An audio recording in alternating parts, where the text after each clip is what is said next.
बिस्मिल्लाहिर्रहमानिर्रहीम अस्सलाम वालेकुम। एक भाई ये सवाल करते हैं कि उनके वालिद की डेथ हो गई है और वारसान में दो बेटे हैं और एक बेटी है। अदालत से लीगल एयरशिप भी हमने ले ली है जिसमें शेयर डिटरमिन हो गए हैं कि किसका कितना शेयर है, लेकिन वो कहते हैं कि हमारी सिस्टर जो है उनका मौकफ ये है कि मुझे भी भाइयों के बराबर मिले। अब क्योंकि होता ये है कि बेटे को दो हिस्से मिलते हैं, बेटी को एक हिस्सा मिलता है, यानी बेटे से आधा बेटी को मिलता है, ये शरई तकसीम है। लेकिन वो कहते हैं कि बहन तकादा करती है कि मुझे भी भाइयों के बराबर मिले। तो वो पूछते हैं कि क्या शरीयत में कोई ऐसा है। अब जनाब इसमें बात ये है कि शरीयत ने जो हिस्से हैं वो तो वाजे कर दिए हैं और वो वही है कि भाई को डबल मिलेगा बहन से। लेकिन अब अगर वो सिस्टर आपकी तकादा करती हैं कि मुझे भी बराबर मिले, तो उनको अगर कंपनसेट करना है तो आप भाइयों ने करना है। अब आप भाइयों की स्वाबदीद है, आप अगर ज्यादा देना चाहते हैं तो आप उनको दे सकते हैं। लेकिन अगर वो ज्यादा लेना चाहें और वो अदालत के जरिए इसका तकादा करें तो उसमें कोई गुंजाइश नहीं है। यानी कानून में ऐसी कोई गुंजाइश नहीं है कि ज्यादा मिल सके। मतलब ये थोड़ा सा उलट काम हो गया। आमतौर पे बहनें मजलूम होती हैं कि हमें हक नहीं दिया जा रहा, यहाँ तो बेचारे भाई मजलूम बने हुए हैं कि बहन कहती है नहीं मैं तो ज्यादा लूंगी वरना मैं आपको जगह भी नहीं लेने देती। तो ऐसे नहीं होता, अदालत से उनको नहीं मिलेगा। और जो कानून है उसने तो वही शेयर देने हैं जो उसके अंदर लिखे गए हैं। अब उन शेयर से हटके आपने कुछ काम करना है तो वो फिर आपकी अपनी मर्जी है। यानी वो फिर पार्टीज का होता है कि वो आपस में किस तरह से डिस्ट्रीब्यूशन करते हैं।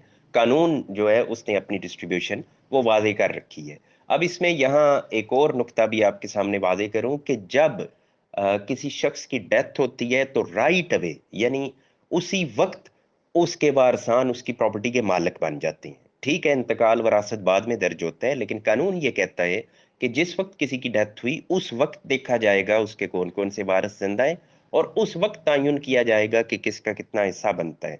इसमें एक और बड़ा अहम नुक्ता है, वो ये कि जब बहनें कह देती हैं कि हम अपना हिस्सा नहीं लेंगे, हमारा हिस्सा हमारे भाइयों को दे दिया जाए, उसमें भी कानून ने ये बात वादे कर दी कि जैसे ही एक शख्स फोत हुआ उसकी बेटियां उसी वक्त ये बात नहीं कर सकती। उसी वक्त से मुराद ये कि एक दिन या दो दिन या तीन दिन जो शुरू किए हैं उसमें वो ये ऐसी बात नहीं कर सकते कि हम अपना हिस्सा नहीं लेंगी, हमारा हिस्सा हमारे भाइयों को दे दिया जाए।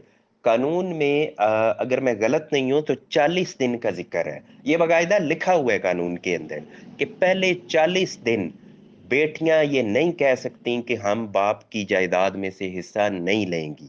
अगर वो कहती भी हैं तो उनके कहे की कोई हैसियत नहीं है।